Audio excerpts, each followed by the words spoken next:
Marlene, do you mind going? Sure. Would you mind let the person that's in the waiting room come in? Actually, my name is Marlene Fong. I work for the California Teachers Association, and I'm supporting Lupe on this webinar.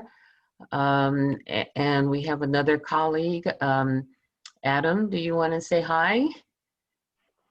Hi, everybody. My name is Adam Ibrahim. I'm with the CTA PD department, and I am sort of in the background as tech support on this and looking forward to it. Thank you. Thank you, Adam. And Frank? how about Michelle? Hi, I'm Michelle Hostetler, and I'm a 4th grade teacher in Sunnyvale, California. Thank you. Thank you for being here with us. How about Frank? Hi everyone, good afternoon. My name is Frank Ogun. I am with Fairfield High School. I teach one of their very unique and special electives called JROTC. Awesome, thank you. And Rebecca?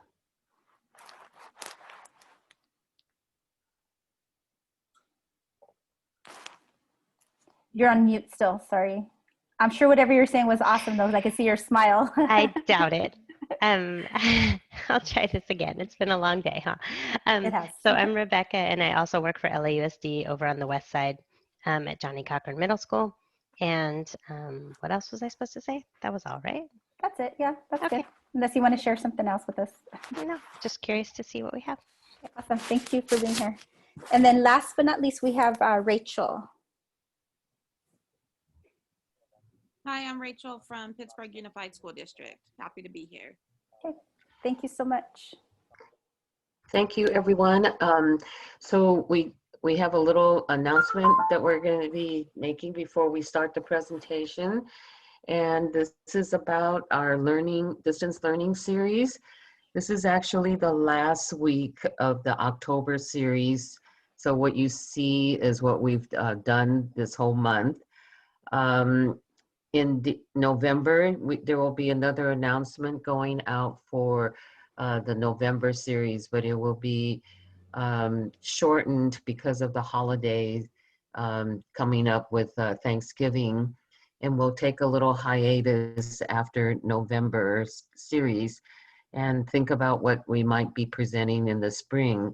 But we'll have, CTA will have conferences, virtual conferences in the spring with the Good Teaching Conference, the New Educator Conference, Issues Conference, and the Human Rights Conference. So our staff will be leading some of the work in this area. So we're kind of thinking about what we might be doing for the spring.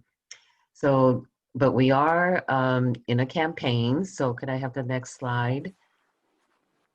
Is the Yes on 15, and hopefully if you haven't voted, Proposition 15 is about equalizing the tax structure so that it will equalize how much people pay in taxes, and it will raise the taxes for those corporate organizations and groups such as Disneyland and Chevron to pay their fair share of property taxes so that it will raise about $11 to $12 billion for school districts. And so if you haven't voted, please remember to vote yes on Proposition 15. It will bring almost $12 billion to our schools, our communities, and our essential services. And if you want to learn more about the 15, this website where you can go to is to find out more about it. And also there, further down on that site, you could also see how much money your school district will be getting. So like Lupe is in LA Unified, we have another LA Unified. It's $55 million that would be coming to LA Unified. So with that, I believe the next slide is Lupe's going to take it over with the agenda. Thank you so much for that, Marlene. And so once again, thank you all for being here. I know it's difficult after a really, really long day with, way too much screen time. And so I'll try to make this as pleasant as possible, which is what I really try to do with my students as well, because we know that we're all getting really zoomed out. So our agenda is going to be, I'm going to do a quick intro, and then I'm going to try to frame the sort of like assume the student perspective so that you become my students. But I'm also going to do a lot of like meta sort of discussion as well, where I'm going to be really sharing with you all why I chose to do certain things, because that's really the heart of the lesson. It's not so much the book that I use. It's not so much, what I do. It's like the whys. Why did I choose to do this? And once you sort of understand, why I chose to do certain things, then it's something that you can consider for replicating your own lessons with your respective classes. And so, and then I'm going to go over the lesson that I actually created for the summer. I taught summer school, and then we'll do a debrief. We'll do a closing reflection, and number 6, where I don't think we're going to hit on number 6. So the framing, so I sort of put my framing so that you would understand before we get into my lesson that I created for, it's actually more of a unit that I created for the novel I Am Not Your Perfect Mexican Daughter. And so my objective for that was I really wanted my scholars, my students, to be able to, folks are showing up, okay. I'll just keep going. For my scholars to be able to cite excerpts from the text that they felt connected to, but also for them to be able to give their own anecdotal details. That's what I was aiming for the introduction to the novel, which is what I'm going to go over today. But of course, as we got further into the novel, my objective, my literary objective, what I wanted them to do changed as I went. But just to like build background, my introduction, the beginning of this book, that's really what I wanted them to do. I wanted them to be able to cite excerpts, and then also be able to explain using anecdotal evidence why it was that they felt connected to those excerpts. And then the essential question for this intro lesson is, how does Erika L. Sanchez use her own lived experiences to create the protagonist Julia? And then how can you use your lived experiences to create a compelling character in a story? And the reason why I really wanted to use those essential questions is because I wanted students, I think a lot of times students or writers in general, we think that we have to find inspiration from something, like greater than ourselves, right? Like we have to like have traveled the world in order to have something to say.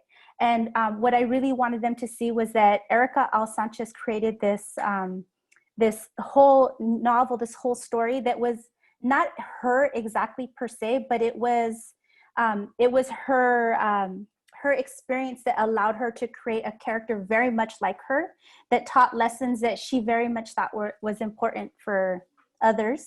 And then I want students to then look at, like, think to themselves, like, okay, like, I'm only 15, 16, 17 years old, however old they are, or in some cases even younger than that for those of you that teach 4th grade. They, in their short lives, have already lived and experienced a lot. So how can they use those lived experiences to create really compelling stories? And then the connecting to the bigger unit. So this, as I was saying, this is the introduction lesson to I Am Not Your Perfect Mexican Daughter, but I wanted it to be connected to like what I wanted them to do with the bigger picture of the book. So should your goal in life be to achieve perfection in the eyes of another? And so that's kind of like a relevant question, right? Like a lot of us, regardless of culture, right? A lot of us sometimes feel really held to the standards of our parents, or the standards that our parents set for us. And so that's something that I wanted them to keep thinking about along the way. And then of course, connecting to prior knowledge. How do you connect to the experiences of Julia in chapters 1 through 3? And so let's figure out a little bit more about what these things are. So these are the things that I actually had my students do. I had them open a document, and I put a link here which I will share with you all what this document looks like. It's my close read document that I have them. If you're in person at school, sometimes I'll give it to them printed out. But of course, with distance learning, I just started creating that document on Google Docs. So I'd had them open on Schoology, and then we did the lesson. So what I did was I started with the author, a little bit about the author. And so I'm going to go ahead and play this short video. It's about 3 or 4 minutes long, where you get to know a little bit about Erika Sanchez and sort of who she is. It's not about the book per se, but once you get to know who she is, it really helps you with the understanding what inspired her in creating this character.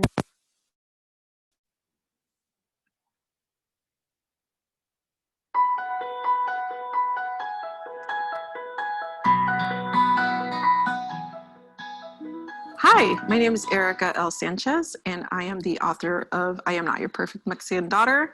I'm here as part of the Glenbard Parent Series, and I spoke to students about many things, including, my journey as a writer and all the difficulties that I faced in publishing my book.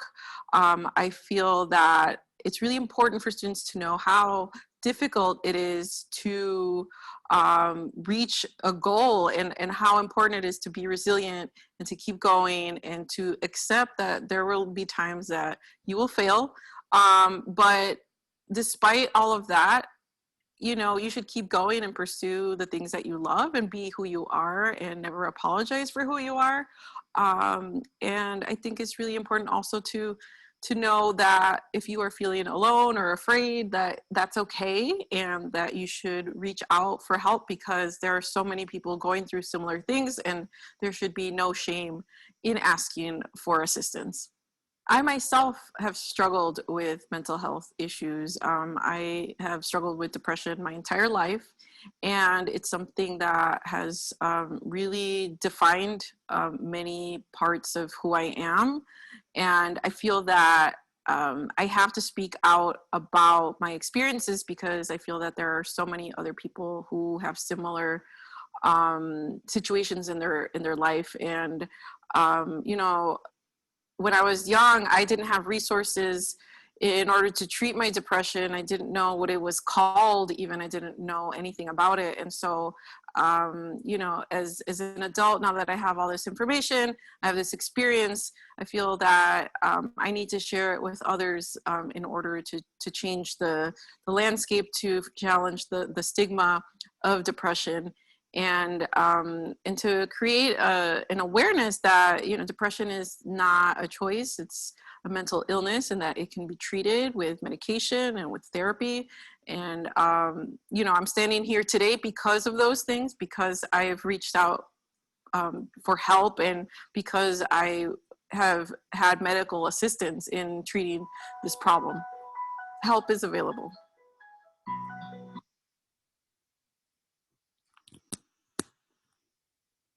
So I really loved that I found this short clip of her sharing that about herself, because especially, right now with COVID and students at home and just all of the things that are going on, we know that the mental health, is an important thing that we need to be considering in our students. And so I find it really powerful that she already begins, or the way that I frame the lesson is she already begins kind of sharing that with us. So we already know that this really amazing author is an author who has overcome that. And we're going to find out later that she's overcome even more obstacles than that, and still has, through her resiliency, been able to publish really amazing novels. And so in terms of why I chose the book in the first place, I really chose the book because the population of the school where I teach, there are really a lot of Mexican, Central American students. We have also a population of students that are Chinese, Vietnamese, Korean, Filipino, but a majority of the students, I would say probably about 96, 97% are of Mexican or Central American heritage. And so I chose the book for that reason. And also I wanted something that is written by a younger author. And she's actually, she is the protagonist. It's from the perspective of Julia. And Julia is, I believe, 15 and then turned 16 in the book. So it's really the age group of my students. And so I was then worried about like the gender, like what if the, certain, students identify as male are not, really into this. And I found that a lot of the things that she writes into the book really speak to students across the board, including, when you have parents that are very like overbearing, and other things, because she has other friends as well that come from different sort of backgrounds, and so like students were feeling connected to not just the protagonist but also some of the other characters. And so at this point, we have a flash chat. And so this is an opportunity for you all to go ahead and quickly in the chat box write your response to this question. So Erika L. Sanchez shares that she has dealt with her mental health all her life. What is something vulnerable about your own self that could be helpful if shared with others? So if you can all just take about a minute and write something, obviously that you're willing to share, but a vulnerability about your own self that can help others if you share that story with them the way that she just shared with us. So go ahead and start now, and I'll participate as well.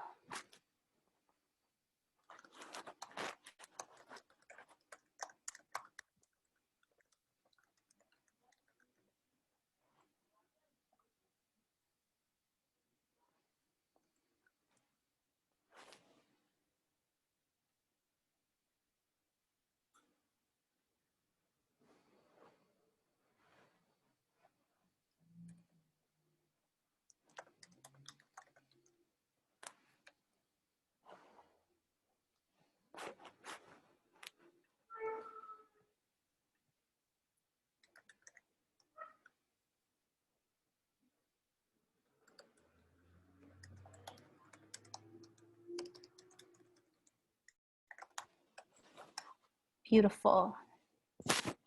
I love your responses. So Rachel, my dad couldn't read and so never spelled my name correctly. I actually have an uncle whose name is Dino, but it was supposed to be Desiderio because my grandmother couldn't write either.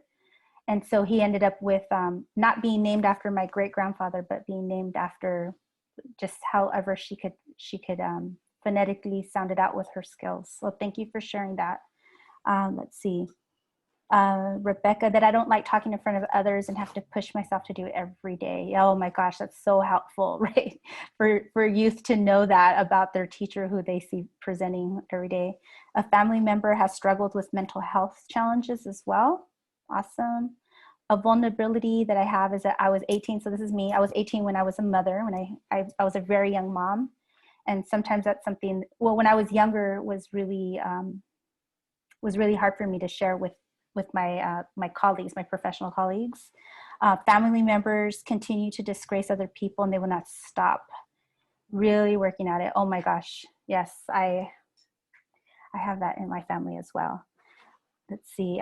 Learning to speak up when I need to. Yes, absolutely. Okay. Thank you all so much for sharing that. And so the reason why at the beginning of the book, I sort of pose those questions is because I want students to, as I showed in the framing, I really want to show them that they have an amazing, I'm not your perfect Mexican daughter within themselves as well. And so, so let's go ahead and continue to just learn a little bit more about Erika L. Sanchez. So she is the daughter of Mexican immigrants. She is a poet, a novelist, an essayist, and her debut poetry collection, Lessons on Expulsion, was published by Grey Wolf in July 2017. So you can see, very recently published, and was a finalist for the PEN America Open Book Award.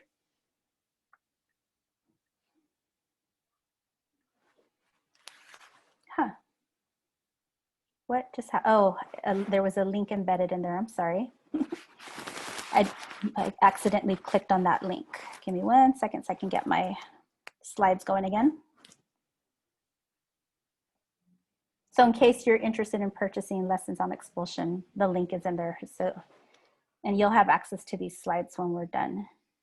And so a little bit more about her, her debut young adult novel, the one we're about to read, I'm Not Your Perfect Mexican Daughter, was published in October 2017 by Knock Book Awards for young readers. And it's a New York Times bestseller and a National Book Awards finalist. So these are huge accomplishments by this, this young author.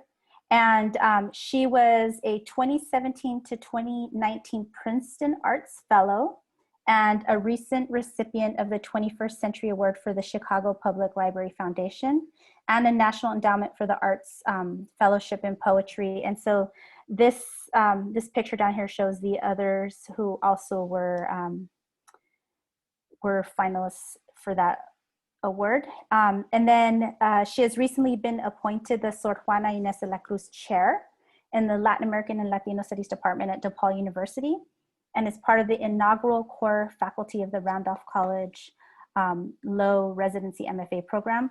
And so I put this picture of Sor Juana Inés de la Cruz, and as I introduced this part of Erika Al Sanchez, I really wanted students to see that Sor Juana Inés de la Cruz is, as you can see, a nun. And for those that know the history of Sor Juana Inés de la Cruz, so this is where I go kind of on a little, like a little side note. You'll know that, you know, close to 500 years ago, she was this nun in Mexico who really was, I guess you could say, ahead of her time, or we can say maybe she wasn't so much ahead of her time, but was, she's an example of the fact that 500 years ago, women were, you know, really asking for similar things that women are asking for today, you know, like equality, to be able to be treated like equals. She was an intellectual, she was a scholar, she was a writer.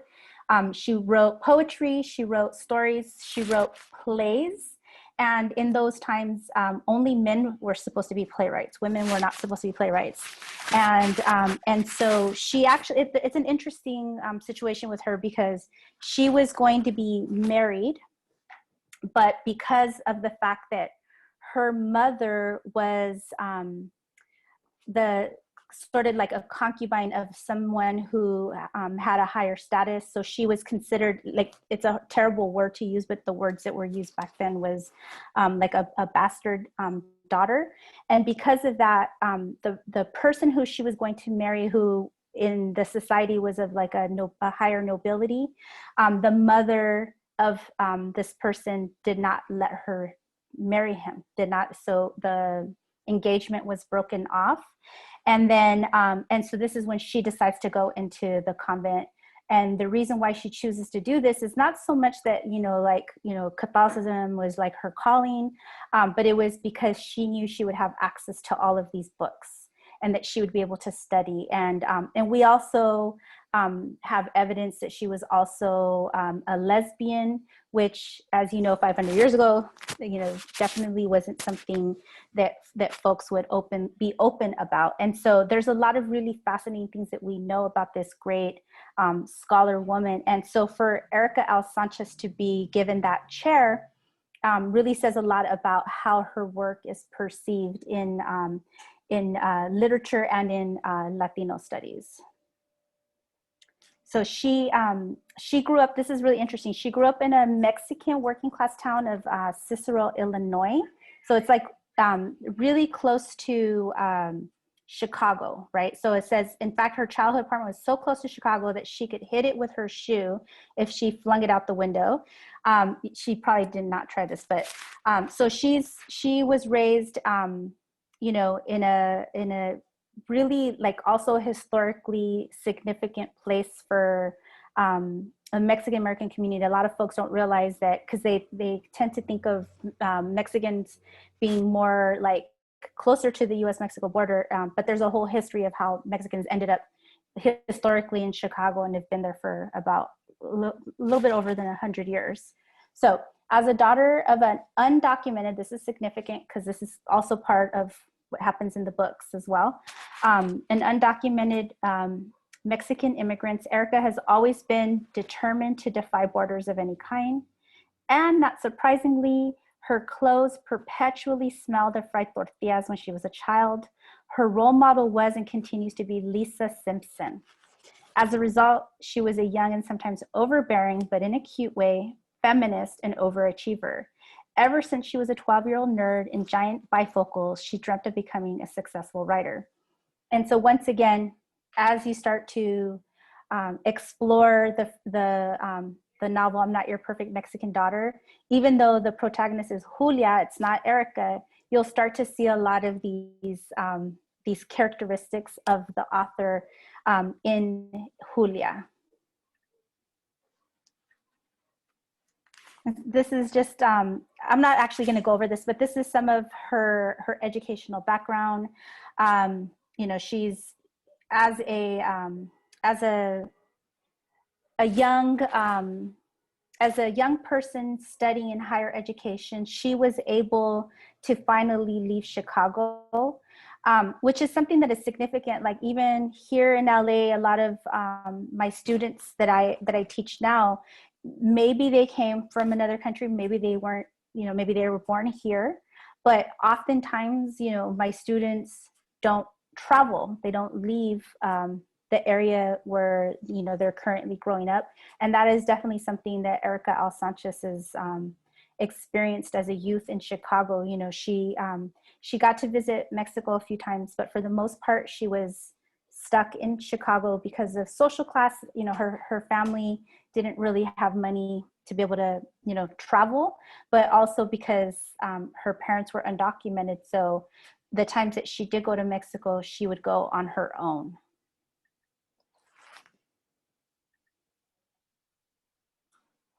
A little bit more about her background and the various places that she has been published in. And so this is a really significant part, and it really comes into the book a lot. And once again, the cultural relevancy, right? So, and I can say this is absolutely the case for my family, is that in my family, mostly I would say our language that we're the most proficient in is English. But, you know, like in my case, my Spanish is not as proficient. In like, let's say the case of like the generation before me, my mom's first language was Spanish, and she, you know, she's proficient in Spanish and English, but a lot of times, a lot of what comes out from us is Spanglish, right? So it's when you take words that don't exist, and they either don't exist in English or in Spanish, and then you sort of hybrid them, and you see that throughout the book a lot. And so it's interesting, if you're not from this culture, you'll get to see that happens a lot, where like here's an example right here, like the supermarket, right? So the correct way to say that would be the supermercado, but the way that in Spanglish you say that is marqueta. And so like folks that are, you know, part of that culture that know about that hybrid of language understand Spanglish. And so it helps you to really get to know about her, the author, but then you can see that come through Julia, but then at the same time, it also helps you to build connections because it's something that's very familiar in our community. Okay, so I'm gonna, this is the part where after we get to know Erika L. Sanchez and we have some discussion about the things that we feel connected to, about what we have learned about her, I began reading chapters 1 to 3. And so I'm gonna kind of share with you some of what I was thinking of with reading chapters 1 through 3. And it's in the framing. I know some of you got here late, but in the framing, I was sharing how I wanted students to do a couple of things. I wanted them to see how, now that we know Erika L. Sanchez, how that about her and who she is and her lived experiences comes into this fictional story, right? Like how it is that she's able to really do a really good job of characterization, like creating these really rich characters and that are much like her, but aren't her. And so, and I also wanted like the students to really think about how they themselves are an interesting inspiration for the creation of characters. And so we do all that background building. And then when we begin reading, I actually have them use the document, which is linked in this PowerPoint, and the document looks like this, right? So it's a note catcher type of document. And so let's look at the note catcher, and then we'll go back to how I actually did the reading with the students. So this one is for chapters 1 through 3. So this note catcher was meant to be for the introduction to the book, which is all that I just did right now with you all, and chapters 1 through 3. So they're supposed to catch like all of their thoughts and notes onto this document. And so what I put first was the personal connection. So what in learning about Erika L. Sanchez and also the first 3 chapters do you feel personally connected to? And so we here today we're not going to read the book, but I am going to show you sort of what I did. And then I'll come back to this first question, what did you feel personally connected to? I'll come back to that in a second, but I'm going to show you what I did. Towards the beginning of, distance learning and going home for COVID, I started recording things, and I created my own channel, my own YouTube channel. And so let me see if it'll let me go to the beginning of it. Let's see, sorry, YouTube. It's youtube.com, and then to get to my channel, you type in La Trenza Lupe. So it's like the braid. La Trenza means the braid, Lupe. And it takes you to, the main channel where I have like these are my newest videos. Like I just recorded this one this morning. And then if you go to the playlists, I have all the various playlists, but the one that pertains to this presentation is this one right here. I'm Not Your Perfect Mexican Daughter. And so what I did was I recorded, I recorded the entire book. And so why did I do that? Well, I'll tell you why. So it begins with, I actually really wanted my students to engage with this book as much as possible for the literary elements that are really important for them to learn about reading and writing, but also thematically, right? Like, I'm not your perfect Mexican daughter. That's like a huge statement, right? And it's like a social emotional statement. And so let me see. Thank you for putting that, Adam, in the chat. So the link to my channel is in the chat. And so I really wanted them to have as much opportunity, but I also want to be realistic. And the reality is that, our students don't always have like the best access to, the materials, right? And so what I did was I did a donors choose, and I actually got about 100 copies of I'm Not Your Perfect Mexican Daughter. And I created these little packets, right? And I put like pencils and a notebook, and I took them to the office, and I put them in the office for students that were enrolled in my class to be able to pick one up. Now, that still, that was great. Many students went and picked them up, but not every student went and picked them up. So then I was like, okay, so what can I do to get these books to the kids? So my husband and I got in our van, and we got addresses, and we went all over, LA, basically dropping off books. So that took care of another percentage of students. But still, there were students that either, they were Zooming in from a family member's house, so they weren't even in the LA area, or there was also the issue of like some students who are learning English. And so, the text, even though it's not a really complex text, I'm not sure what the Lexile level is, but it's not like, it's not it's not very, very complex. And it's very engaging. The story is very, very engaging. From the get-go, it really hooks you in. Marlene was saying earlier that she started reading it already, and it hooks you in immediately. But I was still like, okay, what can I do for those students that are still going to be struggling? But I want them to still engage with the text, and I still want them to like really think about these literary, various elements. And so I was like, okay, you know what? I'm gonna read the book. I'm gonna be a model, and I'll read the book, and I'm gonna ask my students to actually physically, use the book to read themselves. But I'll be a model of reading.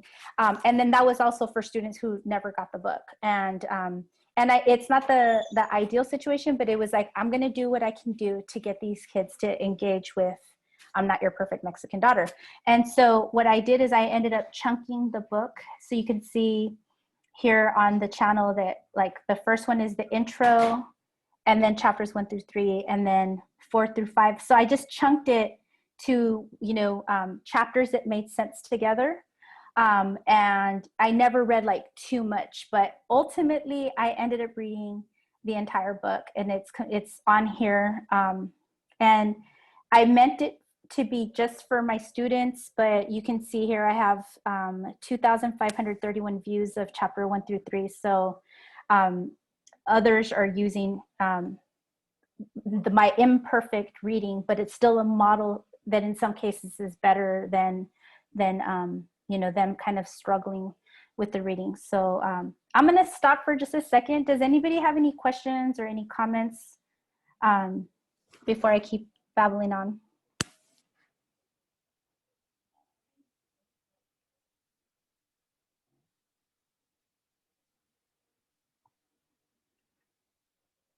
Okay, something came in the chat. No questions. I love all the info. Thank you. What age group? Okay, so for this particular book, it's definitely a high school. I would not even use this maybe even for middle school. If you used it for middle school, it'd be like 8th grade for sure. But it's probably better just to keep it as a high school book. But I think what's important is it's not so much like this book, right? It's not that what I'm presenting has to be about this book. It's about sort of what I did with the book. And what I did was I chose a book that was,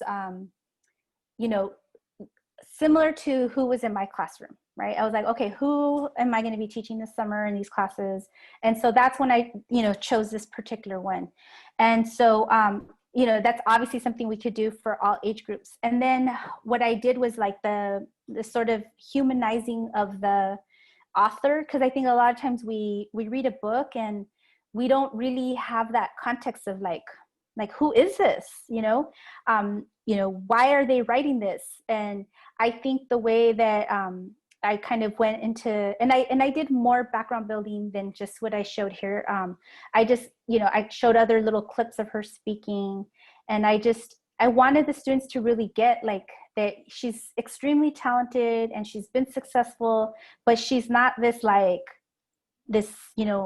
human being that was just like super perfect and was able to just write and get published and everything was just perfect for her. I really wanted to show that it was a struggle, and that, like her parents were undocumented. So she herself had all of these challenges. And then as you get to read the book further and learn more about Julia, you also learn that, like her mom has all these expectations for her, including that one day she's going to get married and she's going to marry like another Mexican boy. Right. And she's really like independent, and she wants to be an independent, thinker. She doesn't ever want to be tied down. And she really establishes that early on. So when she has her first sort of crush, her crush is actually an Anglo-American student from a different school from across town in a wealthier neighborhood. And so even that is just showing that, it's that like, Mexican American youth are really diverse and have, different varying perspectives.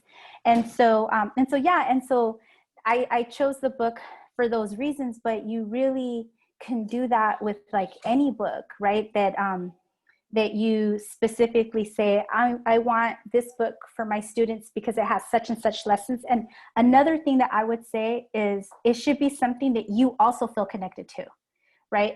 Even if you come from like a different ethnic background than your students, or you know, just whatever differences you have with the community that you teach, that you should try to be culturally relevant, but it shouldn't be something that like, that you're just doing it for them, right? Like there should be something in that book that you also feel passionate and connected to, because it's going to come out in the way that you teach, and it's going to also come out in the way that you're able to get the students to have those aha moments because you're having them with the students. And so I think that's more the lesson about what I did with this book, more so than it is the book itself, right? Although of course I'll recommend the book because it's great. So was that helpful? Okay, thank you, Rachel. All right, I'm gonna go ahead and show you a little bit more about what I did to build connection with the book. So, oops, I pressed play on accident on that video.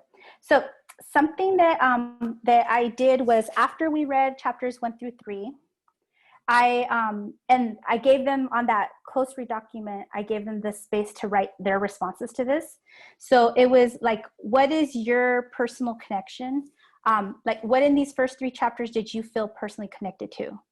And so obviously that's not a question that you could just, you know, it may not make sense for every book, but in this book, Julia, the protagonist, she's really, establishing that she likes black and her mom wants her to wear pink dresses, but she'd rather wear, you know, her Chuck Taylors and her black jeans and a Rolling Stones t-shirt and her like dark, you know, burgundy lipstick, right?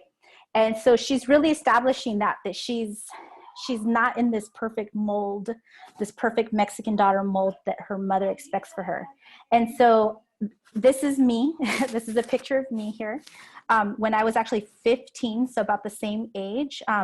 My brother took a photography class in high school, and so he actually developed this in the lab at school. So this is a picture my brother actually took and developed. And so I use this picture to show how I felt personally connected. And I explained, you know, how it was a similar situation, that it took many, many years for my mom and I to be able to accept, like I could accept what it was she wanted for me, and she could accept why I didn't want that for me. And so I kind of just, you know, I give that background, that personal connection.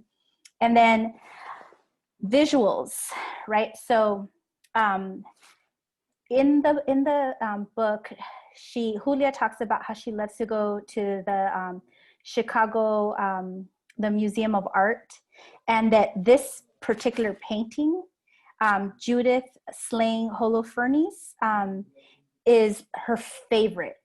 Whenever she's feeling down, she's feeling sad, she will take the bus, she'll go to the museum, and she'll just get lost in the art for hours, but this is the one that catches her attention all of the time.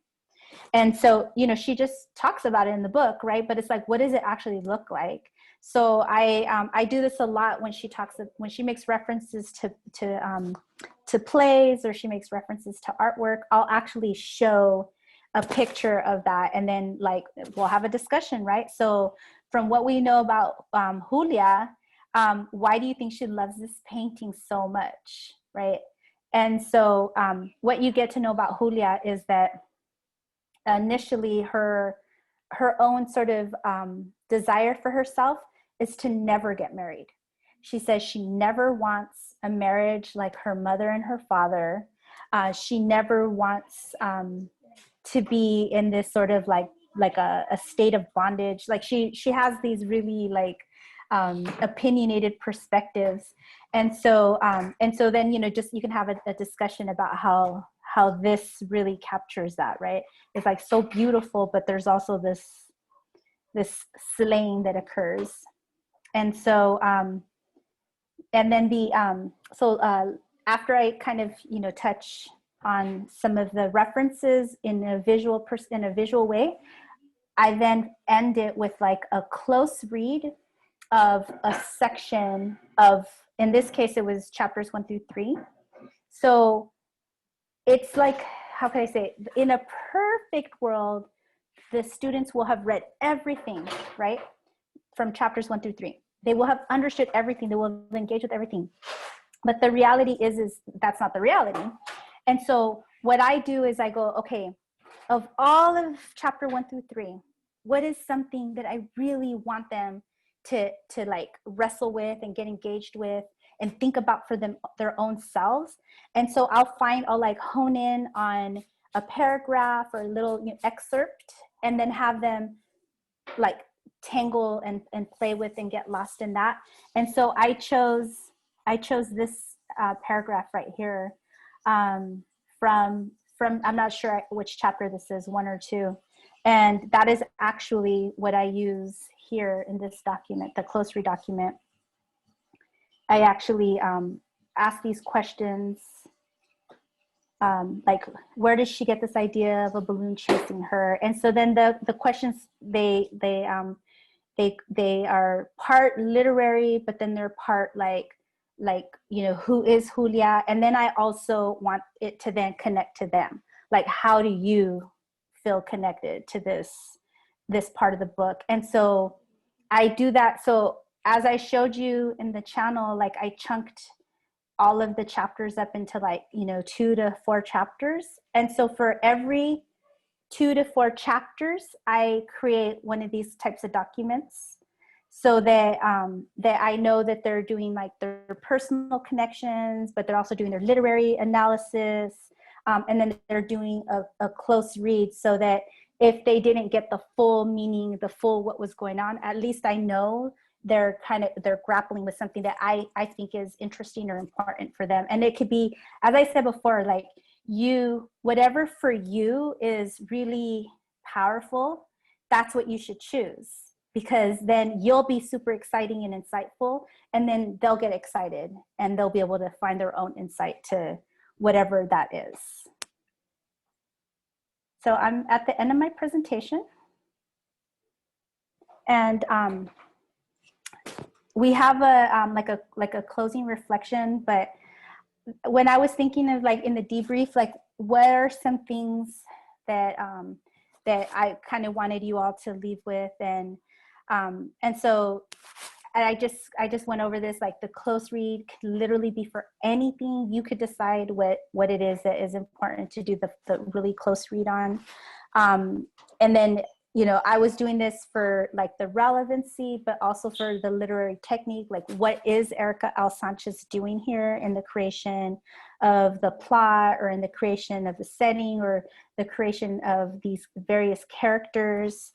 I wanted them to explore culturally relevant literature. I've done this not just with the book that is from their culture, but also from other cultures as well. And then I also wanted them to look at the intersectionality within the book that allows for connections to be made by all students. So for instance, one of her friends is a kid who is transgender. And so a lot of my students, I wouldn't say a lot, but some of my students felt really connected to that character because of their own identity with their gender as well. And so I wanted to make sure that I gave students the opportunity to also look at those various intersections within the book. And I try to make sure to add lots of visuals. I only showed you one example, but I provided lots of examples of visuals and even little excerpts of theater pieces that she refers to, so that they could see, the theater come alive, and then make the connection, like, oh, that's what she's talking about. And then when it came to the actual readings, the chunks, I tried not to interrupt them. So I do like the building in the beginning. I give them uninterrupted time to just enjoy their reading, either on their own or during class time. And then I have them do the close, I have them come back and do the close read. That way they have an opportunity to like not be stopped constantly while they're trying to enjoy a text, or even if they're struggling to enjoy a text. And then lastly, like I repeated this sort of, you know, introduction, make connections, close read pattern over and over again until the very end of the book, which is where I had them do a bigger project. So these are things that, as I said before, it's not about the book.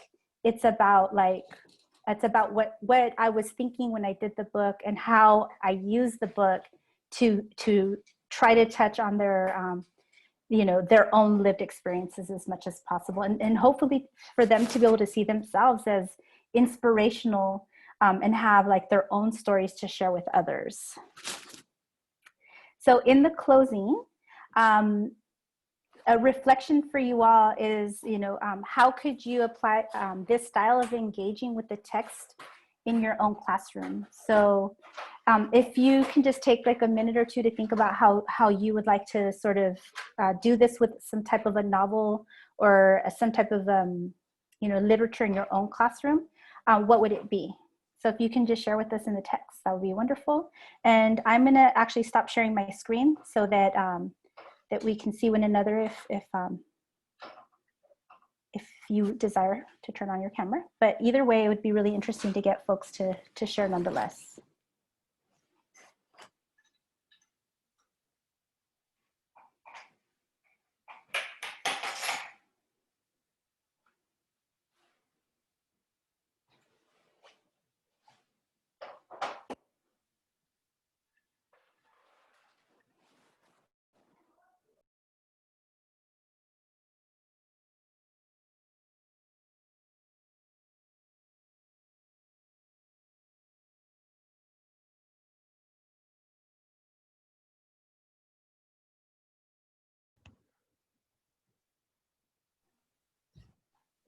Connecting to human story and truth of life. Is that like generally speaking, or is there a text that you would use for that, Rachel?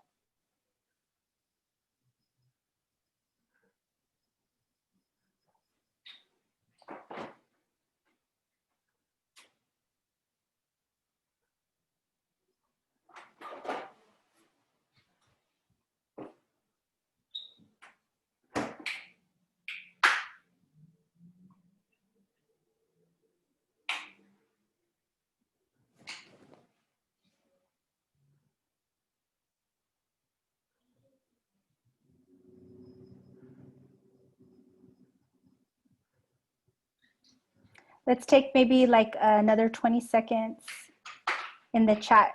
I'm really actually excited to see how you, or which texts you all would be sort of introducing to your students. Ghost Boys. Oh yes, okay. Front desk with my students. Okay. Yeah, I mean, I've been a high school teacher for 21 years, but I've never taught elementary. I have elementary age students, and I could totally see using that sort of kind of template to engage students with. Yes, thank you so much for sharing that, Rachel. And it would also be like, I'm willing to share the slides with you all, and it would really be great also for if you are in the future willing to share some of the text that you use with your students and share some of the connections that you make as well. That'd be really great.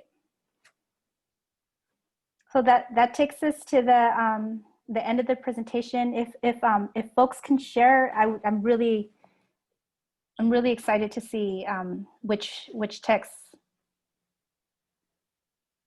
you're thinking of engaging students with.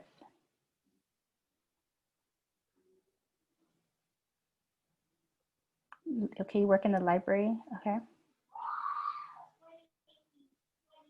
Read Woke Movement, okay, yeah, I'll check that out. And also too is, you know, working, like one of my really good friends is a teacher librarian, and that's one of the things that she does is she pulls together really good books and helps kind of create sort of similar types of experiences. So yeah, thank you for the Read Woke movement. I'm going to check that out. Writing that down.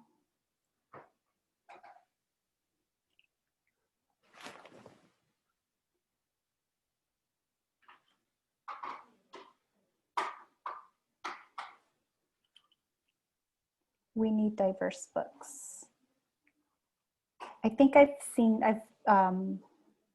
looked, I believe it's their website. They have a really good website, right? The We Need Diverse Books. I think I've stumbled upon their website and gotten really good information about what they do.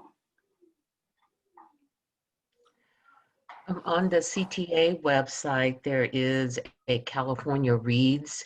It's the CTA version of Read Across America, and there is a diverse set of books by grade level for our students. So that's another resource that you could go to is cta.org and do a search for California Reads. Thank you. Yeah, and also the NEA, the other NEA, the National Endowment for the Arts, the Big Read. They do really great things with the books that they choose for the Big Read as well. Thank you for sharing the link to the slides, Adam. Thank you all for sharing this afternoon with us. It was really great to be able to share some of the work. Thank you, Rebecca. Marlene, is there anything that you need? Anything else you need from folks?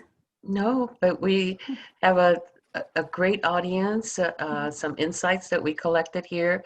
So we thank you for your time and hope that there's some connections that you've made with how to share the readings in the book and connecting them to some of the critical thinking skills that come out of the Common Core. And this is an excellent way to do that.